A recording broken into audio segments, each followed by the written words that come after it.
കോടതി തന്നെ അവസാനം ഞെട്ടിപ്പോയൊരു സ്ഥിതിവിശേഷം പോലെ നമുക്ക് തോന്നിയത്. കോടതി തന്നെ ചോദിച്ചത് എന്താണ് ഈ സംഭവിക്കുന്നതെന്ന് ചോദിച്ചു. നല്ല അഴിമതി നടത്താനുള്ള സാധ്യതയാണല്ലോ, അവിടെയാണല്ലോ ഇയാൾ ഇരുത്തിയിരിക്കുന്നത്. സതീശന്റെ നേതൃത്വത്തിലുള്ള സ്ഥാപനങ്ങളിൽ അയാൾ ഇരിക്കുന്നു എന്ന് മാത്രമല്ല ശതകോടികളുടെ അഴിമതി നടത്തിക്കൊണ്ടിരിക്കുക.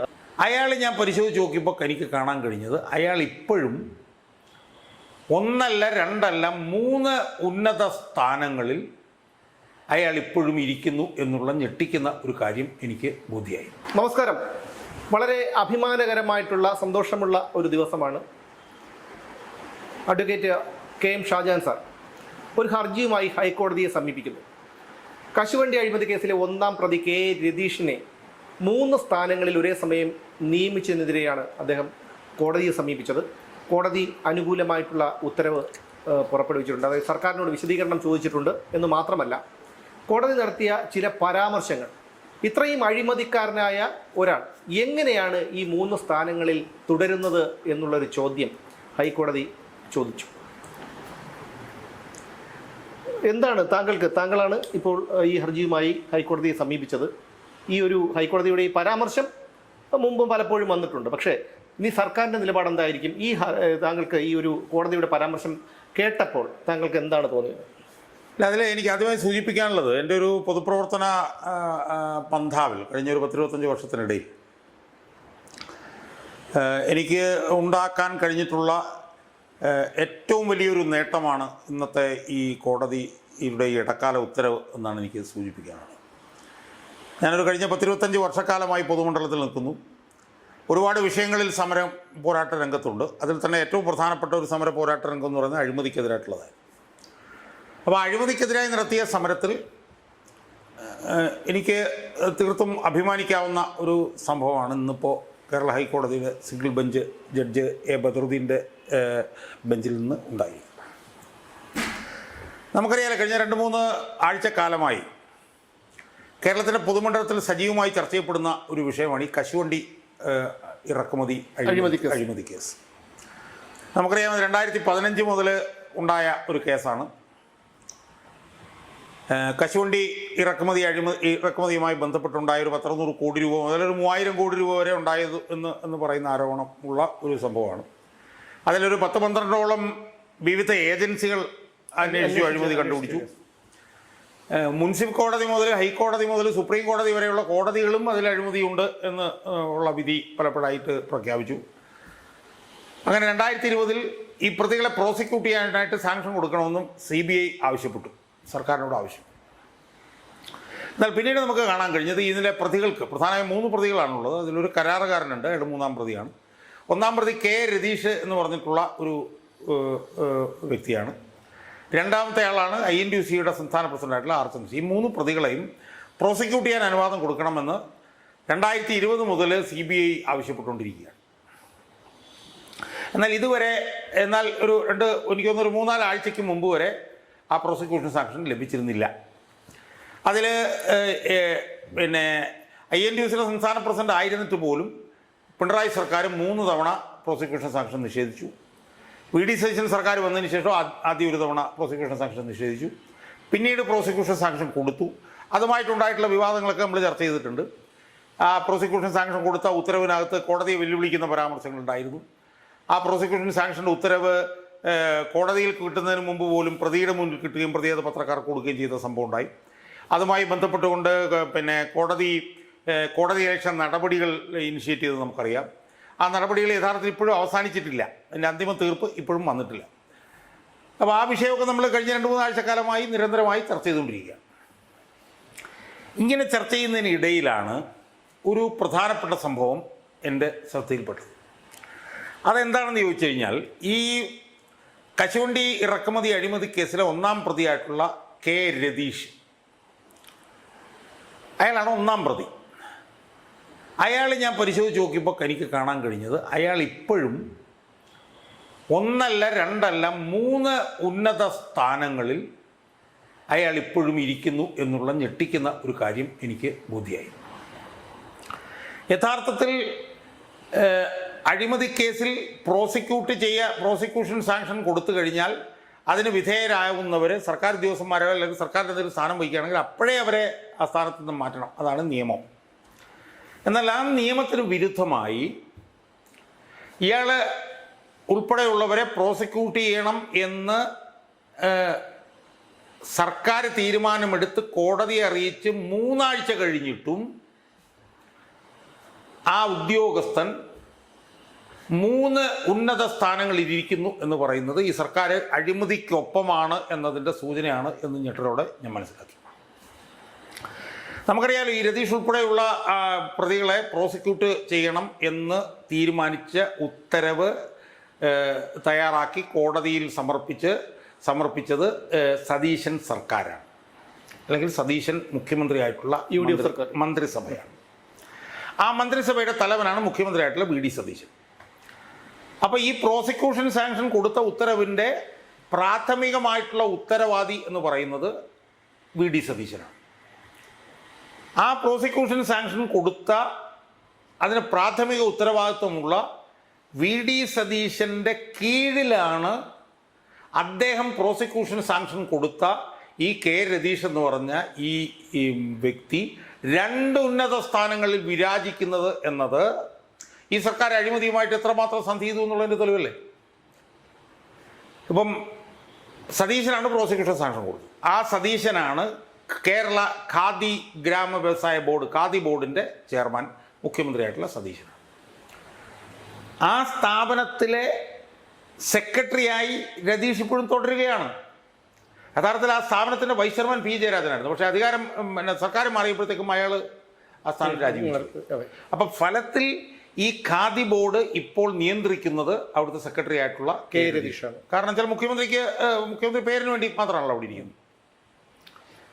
എന്ന് മാത്രമല്ല, എനിക്ക് മനസ്സിലാക്കാൻ കഴിഞ്ഞ വേറൊരു കാര്യം എന്ന് പറയുന്നത്, ഈ K രതീഷ് ഈ ഓണം കണ്ടുകൊണ്ട് കോടികളുടെ 100 ചില്ലാനം കോടിയുടെ വ്യാജ ഖാദി വാങ്ങി, കേരളത്തിന് പുറത്ത് മറ്റ് സംസ്ഥാനങ്ങളിൽ നിന്ന് വാങ്ങി വ്യാജ ഖാദി ഇവിടുത്തെ ഖാദി വിൽക്കുന്ന സ്ഥാപനങ്ങളിൽ കൊണ്ടുവന്ന് കുത്തി നിറച്ചുകൊണ്ടിരിക്കുകയാണ് എന്നുള്ള വിവരവും എനിക്ക് 2 ദിവസത്തിനുള്ളിൽ കിട്ടി. അപ്പോൾ ഏതാണ്ട് ഒരു 100 കോടി രൂപയ്ക്ക് അടുത്തുള്ള ഖാദി വാങ്ങി ഇവിടെ കൊണ്ടുവരാൻ വേണ്ടിയിട്ടാണ് ശ്രമം ഈ ഓണവുമായി ബന്ധപ്പെട്ട്. അതിലൊരു 25-30 കോടി രൂപയുടെയെങ്കിലും കമ്മീഷൻ ഉണ്ട് എന്നുള്ള വിവരവും എനിക്ക് മനസ്സിലായി. അപ്പം എന്താണ് യഥാർത്ഥത്തിൽ വസ്തുത എന്ന് പറയുന്നത്, VD സതീശൻ അഴിമതിക്കാരൻ എന്നുള്ള നിലയിൽ പ്രോസിക്യൂട്ട് ചെയ്യാൻ തീരുമാനിച്ച ഒരു ഉന്നത ഉദ്യോഗസ്ഥൻ VD സതീശൻ ചെയർമാനായിട്ടുള്ള ഒരു സ്ഥാപനത്തിൽ ഇരിക്കുന്നു എന്ന് മാത്രമല്ല, അവിടെ ഇരുന്നു കൊണ്ടും അയാൾ അഴിമതി നടത്തിക്കൊണ്ടിരിക്കുകയാണ്. അല്ല, ഇത് നമുക്ക് അത്ഭുതം തോന്നുന്നത് എന്താ അറിയോ, ഈ കശുവണ്ടി അഴിമതി കേസിന്റെ ഒരു ആഴം നമുക്കറിയാം. അത് ഇത്രയും വലിയ വിവാദമായി. ആ വിവാദത്തിൽ ഈ ഇടത് വലത് സർക്കാരുകൾ ഇയാളെ സംരക്ഷിച്ചതിന്റെ ധൈര്യത്തിലാണ് അയാൾ ഇപ്പോൾ വീണ്ടും ഈ കോടികളുടെ, താങ്കൾ പറഞ്ഞപ്പോഴാണ് ഞാനിത് അറിയുന്നത്, ഈ ഒരു ഖാദിയുടെ ഞാൻ പറഞ്ഞത് ഇപ്പൊ അയാളുടെ ചരിത്രം നമ്മൾ നോക്കിക്കഴിഞ്ഞാൽ അയാൾ 2003 മറ്റോ ചാത്തന്നൂർ സ്പിന്നിങ് മിൽസിലെ എന്തോ MD ആയിട്ട് എന്താണ് അയാൾ വരുന്നത്. അവിടെ ഇപ്പം ഞാൻ പറഞ്ഞു കേട്ടത്, അവിടെ ഉള്ള നല്ല യന്ത്ര സാമഗ്രികൾ ആക്രി ആണെന്നും പറഞ്ഞ് വിൽക്കാൻ അവിടെ അയാൾ ശ്രമിച്ചു എന്നൊരു തൊഴിലാളികൾ ഇടപെട്ടു എന്നൊക്കെയാണ് പറയുന്നത്. അവളെ അവസാനം അവിടുന്ന് മാറ്റിയിട്ട് അപ്പോൾ ആ സമയത്ത് UDF സർക്കാരായിരിക്കും, കുഞ്ഞാലിക്കുട്ടിയാണ് വ്യവസായം. 2003 2004 മറ്റേ കാപ്പെക്സ് എന്നും പറഞ്ഞിട്ടുള്ള കശുവണ്ടിയുമായി ബന്ധപ്പെട്ട് വേറൊരു സ്ഥാപനത്തിൽ അയാളെ ഇരുത്തുന്നു. അവിടെ ഇരിക്കുമ്പോൾ തന്നെ അയാളെ കശുവണ്ടി വികസന കോർപ്പറേഷൻ്റെ MD ആക്കുന്നു. ഈ 2 കശുവണ്ടിയുമായി ബന്ധപ്പെട്ട സ്ഥാപനത്തിൽ ഒരുപോലെ അയാൾ ഇരിക്കുന്നു. കുറച്ച് കഴിഞ്ഞ് കാപ്പെക്സിൽ നിന്ന് അയാളെ മാറ്റുന്നു, അയാളെ കശുവണ്ടി വികസന കോർപ്പറേഷനിൽ മാറ്റുന്നു. ഈ കശുവണ്ടി വികസന കോർപ്പറേഷനിലും കാപ്പെക്സിലൂടായിട്ട് അയാളാണ്ട് ഒരു 15 വർഷം ഇരിക്കുന്നു. ഇന്ന് എൻ്റെ അഭിഭാഷകൻ കോടതി പറഞ്ഞതനുസരിച്ച് കമ്പനി നിയമം അനുസരിച്ച് 5 വർഷത്തിൽ കൊണ്ടിരിക്കാൻ പാടില്ല. മനസ്സിലായോ? അതിനുശേഷം അയാളെ ഇൻകൽ എന്ന് പറഞ്ഞൊരു സ്ഥാപനത്തിൻ്റെ MD ആക്കുന്നു. LDF സർക്കാർ വന്നപ്പോഴത്തേക്കും അവിടെ നിന്ന് കുറച്ച് കഴിയുമ്പോഴത്തേക്കും അയാൾ മാറുന്നു. അവിടെ എല്ലാം അഴിമതി അയാളുടെ ഒരു നടത്തിക്കൊണ്ടിരിക്കുക. അവസാനം അയാളെ ഖാദി ബോർഡിൻ്റെ സെക്രട്ടറി ആക്കുന്നു. അവിടെ ലക്ഷങ്ങളുടെ 3-4 ലക്ഷം രൂപയുടെ ശമ്പളമായിട്ട് പിണറായി സർക്കാർ കൂട്ടിക്കൊടുക്കുന്നു. അതേ സമയത്ത് തന്നെ റൂട്രോണിക്സ് എന്ന് പറഞ്ഞിട്ട് വേറൊരു സ്ഥാപനത്തിന് MD ആക്കുന്നു. അതുപോലെ തന്നെ ഖാദി ക്ഷേമനിധി ബോർഡിൻ്റെ ചീഫ് എക്സിക്യൂട്ടീവ് ഓഫീസറും ആക്കുന്നു ഇയാളെ കഴിഞ്ഞ LDF സർക്കാർ. അപ്പം 3 ഉന്നത സ്ഥാനത്ത് അയാളെ കൊണ്ടുവന്ന് അവിടെ ഇരുത്തുന്നു. അതിനുശേഷം പിണറായി സർക്കാർ പോകുന്നു. ഈ നിലപാടുകളുടെ രാജകുമാരൻ്റെ സർക്കാർ വരുന്നു. പ്രോസിക്യൂഷൻ സാങ്ഷൻ കൊടുക്കുന്നു. പ്രോസിക്യൂഷൻ സാങ്ഷൻ കൊടുത്ത് ഞാൻ നിമിഷമേലെ അവിടുന്ന് ചവിട്ടി പുറത്താക്കേണ്ടതാണ്. അതാണ് നിയമം. പുറത്താക്കുന്നില്ല എന്ന് മാത്രമല്ല, ആ 3 സ്ഥാനങ്ങളിലും സതീശൻ്റെ നേതൃത്വത്തിലുള്ള സ്ഥാപനങ്ങളിൽ അയാൾ ഇരിക്കുന്നു എന്ന് മാത്രമല്ല, ശതകോടികളുടെ അഴിമതി നടത്തിക്കൊണ്ടിരിക്കുക. മനസ്സിലായില്ലേ? അപ്പൊ അത് സതീശന് അതിനകത്ത് യാതൊരു ഉളുപ്പുമില്ല. സതീശൻ അങ്ങനെ ആ കുഴപ്പമില്ല, അയാൾ അവിടെ ഇരുന്നോട്ടെ, ഞാൻ മുഖ്യമന്ത്രി ആരാണ് ചോദിക്കാൻ. ഞാൻ പറഞ്ഞില്ലേ, പിണറായി വിജയന്റെ കാർബൺ പതിപ്പാണ്. അതുകൊണ്ട് നമ്മൾ ആ സതീശന്റെ ആ ഒരു അത്തരം കാര്യങ്ങളൊന്നും ഞാൻ പറയുന്നത്. പക്ഷെ അങ്ങനെ അനുവദിച്ചു കൊടുക്കാൻ നമുക്ക് പറ്റില്ല. നമുക്ക് പൊതുപ്രവർത്തകർക്ക് പറ്റില്ല. അപ്പം അതുകൊണ്ടാണ് ഞാനിത് ഇയാളെ ആ സ്ഥാനത്ത് നിന്ന് മാറ്റണം എന്നുള്ള നിലയിൽ പിന്നെ ഹർജി സമർപ്പിച്ചത്. ജസ്റ്റിസ് എ ബദറുദ്ദീൻ്റെ ബെഞ്ചിൽ ആ ഹർജി വന്നു. എൻ്റെ അഭിഭാഷകനായിട്ടുള്ള പ്രമുഖ അഭിഭാഷകനായിട്ടുള്ള പിന്നെ വി സേതുനാഥ് ശക്തമായിട്ടുള്ള വാദഗതികൾ പിന്നെ ഉന്നയിച്ചിടത്തോളം കോടതി തന്നെ അവസാനം ഞെട്ടിപ്പോയ ഒരു സ്ഥിതിവിശേഷം പോലെ നമുക്ക് തോന്നിയത്. കോടതി തന്നെ ചോദിച്ചത് എന്താണ് ഈ സംഭവിക്കുന്നതെന്ന് ചോദിച്ചു. നല്ല അഴിമതി നടത്താനുള്ള സാധ്യതയാണല്ലോ, അവിടെയാണല്ലോ ഇയാളെ ഇരുത്തിയിരിക്കുന്നത് എന്ന് ചോദിച്ചിട്ട് ഒരാഴ്ചക്കുള്ളിൽ നിലപാടറിയിക്കാനായിട്ട് സർക്കാരിനോട് ആവശ്യപ്പെട്ടിരിക്കുക. സതീശ സർക്കാരിന് അവനെ അവിടെ നിന്ന് മാറ്റാതിരിക്കാൻ പറ്റില്ല. മാറ്റിയില്ലേ കോടതി ഇടപെട്ട് മാറ്റും ഉള്ള സ്ഥിതിയിലാണ് വന്നത്. അപ്പോൾ ഇതിൽ നിന്ന് സതീശൻ സർക്കാർ ഒരു പാഠം പഠിക്കാറുണ്ട്. അഴിമതിക്കാരുമായി സന്ധി ചെയ്യാൻ വേണ്ടി നിൽക്കരുത്. അഴിമതിക്കാരുമായി സന്ധി ചെയ്യാൻ വേണ്ടി നിന്ന് കഴിഞ്ഞാൽ പണി കിട്ടും, കോടതികൾ ഇടപെടും. ആത്യന്തികമായി എനിക്ക് സൂചിപ്പിക്കാനുള്ളത് ഒരു പൊതുപ്രവർത്തകൻ എന്നുള്ള നിലയിൽ ഇടതിനെതിരായിട്ടായ എൻ്റെ സമരം എന്ന് പറഞ്ഞാൽ ഇടതിനെതിരായിട്ടുള്ള അഴിമതി മാത്രമല്ല. അല്ല, അഴിമതി ആര് നടത്തിയാലോ അത് അഴിമതിയാണ്. അത് ഇടതെന്നോ വലതെന്നോ BJP എന്നോ ഞാൻ പറഞ്ഞത്, എന്നെ സംബന്ധിച്ചിടത്തോളം ഞാനൊരു ഇടത് വിരുദ്ധൻ, പിണറായി വിരുദ്ധൻ, ഇടതിനെതിരായി പറയുന്നവൻ എന്നൊക്കെ പറഞ്ഞിട്ടുള്ള ആ ഒരു ചിത്രം എന്നിൽ അടിച്ചേൽപ്പിക്കേണ്ടത് അതെന്തായാലും മാറിയിരിക്കുകയാണ്. എന്നെ സംബന്ധിച്ചിടത്തോളം ഒരു പൊതുപ്രവർത്തനം എന്നുള്ളതിൽ ഇടതും വലതും ഒന്നും എനിക്ക് വിഷയമല്ല. അഴിമതി നടത്താൻ പറ്റില്ല. അതുകൊണ്ട് എൻ്റെ സമര പോരാട്ട വീതിയിലൊരു വലിയ വിജയമാണ് എനിക്ക് നേടാൻ കഴിഞ്ഞത്. എന്തായാലും ഈ രതീഷ് എന്ന് പറഞ്ഞിട്ടുള്ള ഈ അഴിമതിക്കാരനെ പിന്നെ സർക്കാരിന് ഒരാഴ്ചക്കുള്ളിൽ മാറ്റി എന്ന് ബഹുമാനപ്പെട്ട കോടതിയോട് അറിയിക്കേണ്ടി വരും എന്നാണ് എനിക്ക് സൂചിപ്പിക്കുന്നത്. നമ്മൾ ഈ ഒരു വിഷയത്തിൽ ചോദിക്കേണ്ടതല്ലെങ്കിലും എനിക്ക് ചോദിക്കേണ്ട ഒരു കാര്യം, വ്യക്തിപരമായി എനിക്ക് ചോദിക്കേണ്ട ഒരു കാര്യം, താങ്കൾ ഈ പല ഹർജിയുമായും ഹൈക്കോടതിയെയും മറ്റു പല കോടതികളെയും സമീപിക്കുന്നുണ്ട്. ആകെ ഉള്ളത് ഒരു ജൂബയും ഒരു കാലം കുടയുമായിട്ടാണ് വരുന്നത്. ഒരു കാറ് പോലും ഇല്ല, ബസ്സിലാണ്, പല ബസ്സുകളിൽ കയറി വരുന്നത്. ഞാൻ പലപ്പോഴും ആലോചിച്ചിട്ട്, ഞാൻ ചോദിച്ചിട്ടില്ല, പക്ഷേ എങ്ങനെയാണ് ഇതിനുള്ള ഈ ഒരു പെൻഷൻ പോലും തടഞ്ഞു വെച്ചിരിക്കുകയാണ് പിണറായി സർക്കാർ.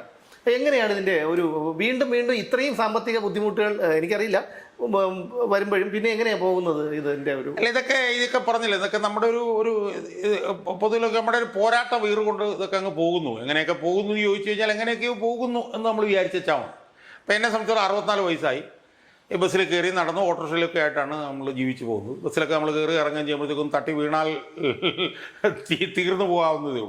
ബസ്സിൽ നിന്ന് ഇറങ്ങുമ്പോൾ ഒന്ന് തട്ടിയാൽ മുട്ടിയിറട്ട് ചിലപ്പോൾ പൊട്ടിപ്പോകും. അവിടെ ഈ സ്പോട്ടിലൊക്കെ ചെന്ന് ഇറങ്ങുമ്പോൾ വളരെ ശ്രദ്ധിച്ചുവാണ് ഞാൻ ഇറങ്ങും. പക്ഷേ നമ്മൾ നടത്തുന്ന ഈ പോരാട്ടത്തിൻ്റെ ഒരു പ്രാധാന്യം, എൻ്റെ തീവ്രത മനസ്സിലാക്കി. ഇപ്പം എൻ്റെ അഭിഭാഷകൻ വി സേതുനാഥ്, സേതുനാഥ് ഹൈക്കോടതിയിലെ പ്രമുഖനായിട്ടുള്ളൊരു അഭിഭാഷകനാണ്. ഒരു നയാ പൈസ എൻ്റെ കയ്യിൽ നിന്ന് വാങ്ങിയിട്ടില്ല. അതായത് ക്ലറിക്കൽ ചെലവിനുള്ള പണം പോലും എന്നോട് വാങ്ങിച്ചിട്ടില്ല. മനസ്സിലായോ? അപ്പോൾ അതുകൊണ്ട് ആരെങ്കിലുമൊക്കെ നമ്മളെ സഹായിക്കാൻ വരും. പിന്നെ സേതുനാഥ് എന്ന് പറഞ്ഞിട്ടുള്ള അഭിഭാഷകൻ തയ്യാറായി വന്നു എന്നുള്ളത് വളരെ നല്ല കാര്യം. ഇനി അവസാനം നാളെ ഒരു വക്കീലന്മാരില്ലാതെ വന്നു കഴിഞ്ഞാൽ ഞാൻ തന്നെ നേരിട്ട് പോകുന്നതിനെ കുറിച്ച് എനിക്ക് ആലോചിക്കേണ്ടി വരും.